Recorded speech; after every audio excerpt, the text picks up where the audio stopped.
मित्रांनो, जय शिवराय. आणि आपण आहे माळशिरसच्या मैदानात. आज आपण बघितलं सकाळी गटाला सर्जा आणि भुंगा ही गाडी अगदी चांगला पायरा लागला आणि गाडी त्या ठिकाणी गटपास देखील झाली, पण दोन्ही बैल इंजर्ड झाले. दोन्ही बैलांना मार लागला.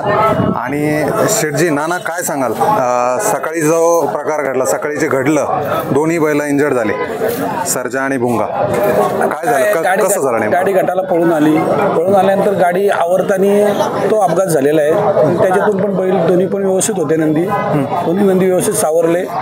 त्यानंतर आता आम्ही सेमीला पण पळालो. आता फायनलसाठी आम्ही फायनलसाठी पात्र झालो. नाना, आपण बघितलं ज्यावेळेस बैल पडले, सगळ्यांच्याच म्हणजे कुठेतरी अंतःकरणातून निघत होतं की हे नको काढायला पाहिजे होतं, पण घडलं.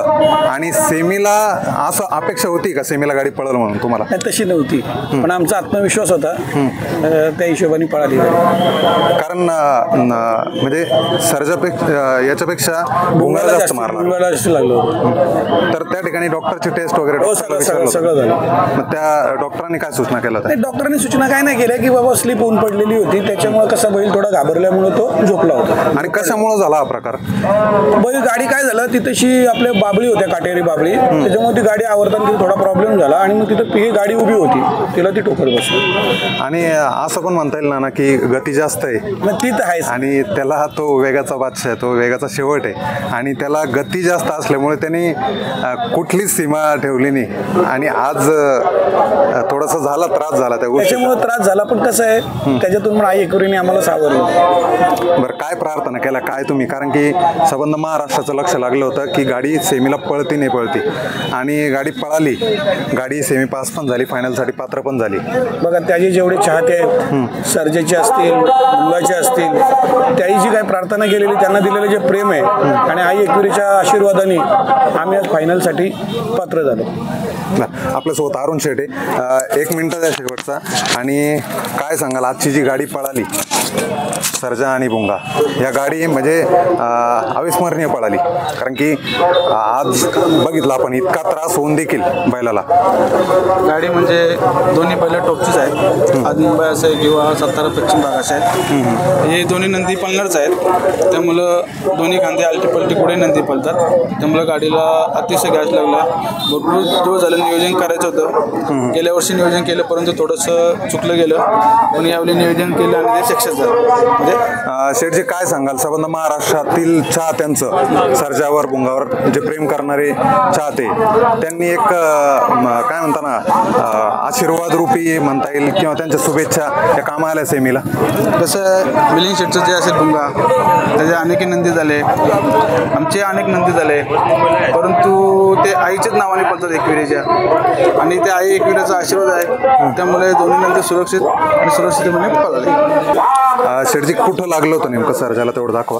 सर्जाला जे स्प्रे मारलं ना, ते लागलं होते मागं नक्कीला लागलं होते, ते थोडंसं नाकाला लागलं. पिकअपमध्ये गेला होता ना भाई? हो, आतमध्ये पिकअपमध्ये गेला होता. हो, आतमध्ये गेला होता, पिकअपमध्ये. बरं, नक्कीच या सगळ्या दुःखातून तो सावरो आणि पुन्हा एकदा मैदान गाजवताना दिसो शेठजी. कारण आज जे माळशिरसचं मैदान होतं, आणि माळशिरसचं मैदान म्हणजे हिंदकेसरी मैदान आहे,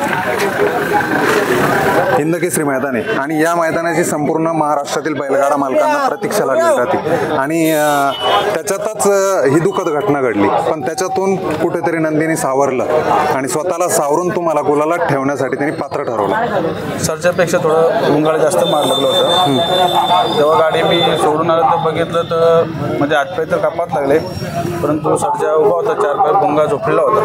कमी 10-15 मिनटं बैल रोडवर झोपला होता, परंतु चात्यांच्या आशीर्वादाने, आईच्या आशीर्वादाने तो बैल 4 पायानं उभा झाला.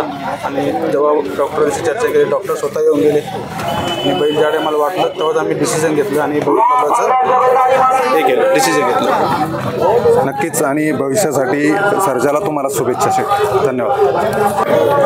मित्रांनो, आपल्या समोर आहे मिलिंद शेठ. शेठजी, नमस्कार. नमस्कार. काय सांगाल, काय झालं नेमकं? आज माळशिरसचं मैदान होतं, आत्ताच आपण सर्जाची तिथं बाईट घेतली, सर्जाला पण पण बघितलं, प्रेक्षकांना दाखवलं.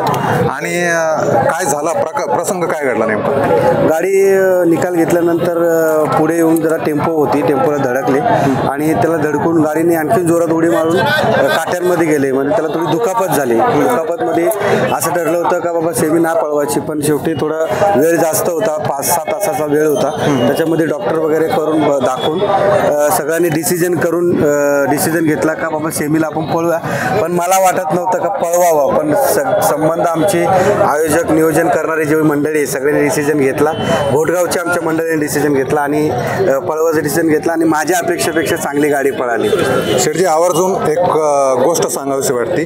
हा व्हिडिओ बघितल्याच्या नंतर किंवा भुंगा पळाला, सर्जा पळाला, याच्यानंतर बरेच काही विरोधक असतील जे वाईट कमेंट करणारे लोक असतील, ते नक्कीच असं म्हणतील की मिलिंद शेठनी चुकी केली, बैल इतका इंजर्ड झाला, बैल पडल्याच्या नंतर देखील पळवला.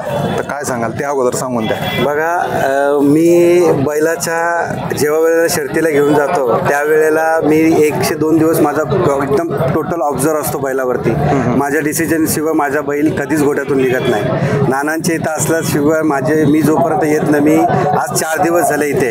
बैल फ्रेश वाटला म्हणून मी आज पळवायला आणला. इथून मी बैल माळशिरतला घेऊन गेलो. माळशिरतला बैल 4 तास ठेवला होता. मी स्वतः आज सकाळपासून, म्हणजे माझ्या नंदी जवळ आहे, मी खोटं बोलणार, मी सकाळपासून त्याच दुःखामध्ये होतं. मी काहीच खाल्लं नाही. फक्त भुंगाची काय आहे, ज्या सवय आहेत, ज्या कोडी आहेत त्या मला माहिती आहेत. त्या फक्त सवय मी बघत होतो. त्या असल्यावरती मला त्यावरती कॉन्फिडन्स असतो का 100% तो फ्रेश आहे. मला वाटला आणि मी त्यांना होकार दिला का ठीक आहे, पळवाचा डिसिजन तुम्ही घेताय, 100% पळवा, पण बघूया आता पुढचं शेवटी त्यांच्या हातात आणि त्यांचा आशीर्वाद असला 100% पळवलं. बरं, ज्यावेळेस गटाला गाडी पडली त्याच्यानंतर तुम्ही सेमीला काय बदलाव केला? सेमीला काय नाही, गटाला डावीला झोपला होता आणि नंतर उजवीला झोपला, कारण की त्याला आलटी पलटी केल्यानंतर तो खूप चांगला स्पीड लावतो. बरं, दुखापत कुठं झाली तेवढं दाखवा. दुखापत छातीला लागलं, पायाला लागलं, परत वरती शिंगाच्या इथं पहिला मार लागला होता, तिथंच परत ढकलला, परत वरती एक लागला, पडला बैल. 15-20 मिनिटं बैल रोडवरती झोपून होता. खूप दुःख वाटलं बघून भुंगाकडे, कारण की ज्या वेळेला मला कळालं सेमी पास झाला, मी आनंदाने खालून पळत निघालो. पण जेव्हा मला फोन आला का बैल पडला, बैलाला दुखापत झाली, त्यावेळेला माझं मन एकदम आतमधून एकदम असं भरून आलं आणि मी स्पीडला पळत निघालो आणि बघितलं तर बैल असा झोपलेला होता. एवढ्या वेदना वाटल्या मनामध्ये, काय नको आहे असा क्षण कुठल्याच बैलगाड्या मालकावरती नको आहे. कारण की जी अवस्था बघितल्यानंतर आपले बैलगाडी मित्र भरपूर असतील, त्यांच्याकडे व्हिडिओ पण असतील, पण जी अवस्था बघून मला राहवलं नाही आणि शेवटी मग मी डिसिजन घेतला बैल इथून टेम्पोमध्ये भरून माळशिरतला 20 किलोमीटर मी लांब घेऊन गेलो आणि तिथे चेकअप वगैरे करून मग इकडे घेऊन आलो. शेठ, बऱ्याच लोकांना हे माहिती नाही की बैल कसा पडला, नेमकं कुठं लागलं, पण तरी देखील संबंध महाराष्ट्रातून त्याच्यावर प्रेम करणारे, सर्जावर प्रेम करणारे मंडळींनी त्यांच्यासाठी कुठेतरी शुभेच्छा दिल्या आणि गाडी पळावं हा त्यांचा उद्दिष्ट होता. त्यांचं प्रेम आहे ना, आई एकविरेचा आमच्यावरती आशीर्वाद आहे. त्याच्यामुळे काय टेन्शन घेऊ नका. मी त्याच्या चाहत्याने एवढंच सांगेल, तुमचा आशीर्वाद, तुमचं प्रेम त्याच्यावरती असं त्यांचे आभार कसे मी मनापासून त्यांचे आभार. तुमचं प्रेम भुंगावरती असं ठेवा, 100% तुमच्या ज्या मनातल्या गोष्टीत तो भुंगा आज सिद्ध करून दाखवेल. बरं, नक्कीच. आता 16 तारखेचं जे मैदान येत आहे ते पण एक मानाचं मैदान आहे, तर त्या मैदानात भुंगाचं नियोजन असेल का? मी ॲडव्हान्समध्ये नियोजन करत नाही, कारण की कसं असं बैल फ्रेश आहे का नाही, कारण मी 8-10 दिवस गॅप देऊन बैल पळवतो. त्याच्यामुळे मी ॲडव्हान्स कधीच ह्या मैदानाला आज पळायला लगेच तिसऱ्या मैदानाला शब्द देऊन ठेवत नाही. तो फ्रेश असला, त्याची कंडिशन व्यवस्थित चांगला वाटला तर 100% नानाला सांगून पेडगाव नंतर हे दुसरं मानाचं मैदान.